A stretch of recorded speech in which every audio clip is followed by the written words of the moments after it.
how would you solve this medium level coding challenge?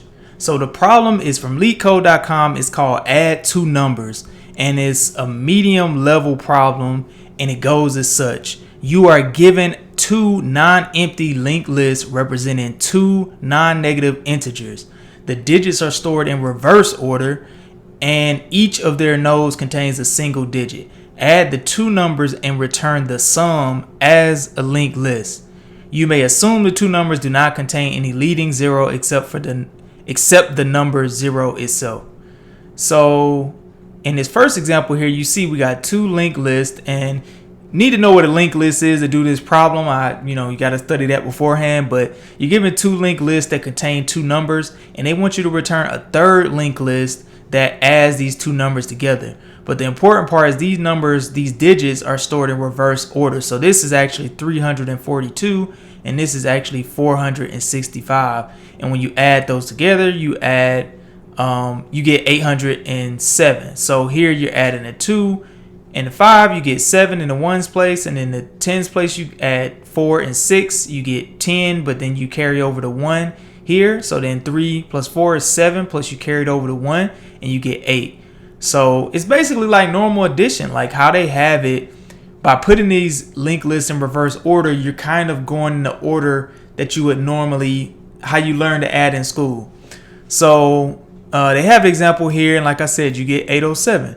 So how would you do this in code? So let's jump over to the code. So once you got down in your language how to create a linked list, here I'm using JavaScript, and there's a list node object that I use to create a linked list with a value, and then it has a next property that points to the next node in the linked list, as you can see here. So basically the function that you're going to have scaffold out is add two numbers, and you're going to have the start of this linked list, the first linked list, and the start of the second linked list is L2. So L1 and L2 for both the linked list. So the first thing you want to do to solve this problem is you know that you have to create a third linked list with the two previous linked lists add together. So linked lists 1 and 2 need to have their numbers added together to create a third linked list. So let's go ahead and create the third linked list as an empty list node. I'm going to call it L3. And then as you traverse through a linked list, you're using pointers to traverse through it. Like you got to have something that holds the current spot of where you're at. And in JavaScript, since objects are passed by reference, what I'm able to do here is simply create new variables for list 1, list 2, and list 3, and set them from the previous list and actually use that as my first pointer. And so here I'm actually also going to set up a remainder value of 0, because as when you do addition, each place you have, once you get to 10, then you have to carry over the next number, carry over the remainder, whatever the remainder of value that you have. So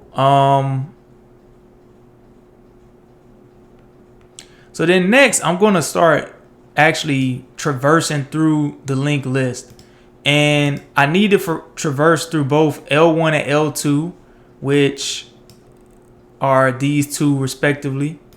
And I'm only want to do that while the pointers are still equal something, like I still have something in the pointer, or if I have a remainder, because I could get to this last place here and have a remainder and have to actually add an extra digit.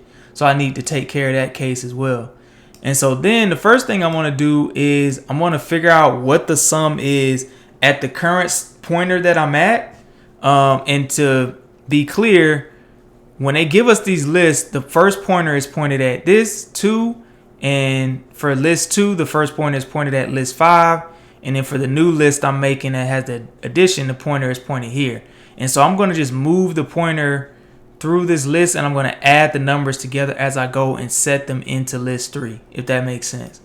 So as I loop through, the first thing I want to do is figure out what the sum. So like in this case, it's 2 plus 5.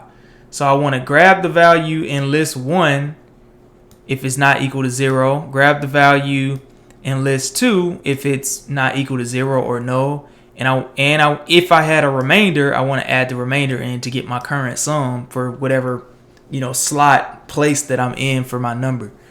And then list pointer 3, like I said, I want to go ahead and set it to the value that I got for my sum. But if it's above 10, you can only put 1 through 9 in a current place. And so what I'm doing is using sum modulo 10 in order to get the highest number I can get out of it less than 10. And so like if it's 10, I would get 9, or sorry, I would get 0. I basically get like the ones place out of whatever the number is and put it into the values. So like if it's 10, I would get 0. If it's 11, I would get the 1, or I would get 0 still, and I just get and then whatever the remainder is, I would put it here. So then but you have to use modulo because you only want to get. So for example here, when you add 4 and 6, you get 10, but I only need to put the 0 in this place, and I need to take the remainder and use it in the next addition. So here I use modulo in order just to take the value, like the single digit value that I need from the sum. And then here I get the remainder from the sum. We know if it's greater than 9, then we know we have a remainder of 1. And if it's and we've already put whatever the other value is here, we know either have a remainder of 1 or 0 if it's not greater than 9. And so and we know like these got to be single digits, so like the highest it can be is 18, 9 plus 9 at the maximum. So yeah, and so then what we want to do now, we kind of need to basically move our pointer. So remember I said next contains the next pointer in list. So in this case, for this node, next would be the pointer to node 4. 5 would be, 6. The next for 5 would be the pointer to node 6. And so then I'm basically just updating my pointer with the next area so I can kind of traverse each linked list for list 1 and list 2. And then the last thing I want to do here is I want to check if I have something in the next pointer that I set. I have something like I have either one of these, like I have another thing in list 1, because list 1 can be longer than list 2, list 2 can be longer than list 1, or I can have a remainder and have nothing in these lists. So if I'm in any of these cases, then I know I need another pointer added to another node added to my third linked list that I add. So what I do is basically add a new I create a new next. I set next to a new list node, empty list node, and then I set that new list node as the current pointer for L3, and then that makes me go back up to the top here, and I start over the logic again. If I have a remainder, I add it. But it basically this stuff down here just resets the traversal of the list and makes sure that I'm good to go for the next loop through here. And so after I get done with that, then basically I just return L3, which is the head of the new list, because here I set this originally as the head, and I use this other variable to kind of set my pointer as I traverse through list 3. And so the head, when you return these problems, you have to return the head of the list. And so the head of the list in this case is L3.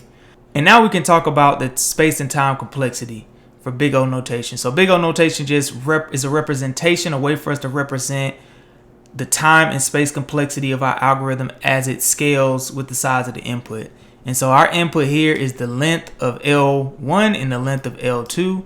And so we know that basically this loop is going to go as far as the longest list that we have for L1 and L2. So that's how many operations it's going to do in regard to our input. And so in that case, the big O notation is big. It's called the length of this N. It's called the length of this M. It's the max of N and M, whichever one of these is higher. And then for space complexity, what are we using data structure wise? What are we creating that's going to scale with the size of our input?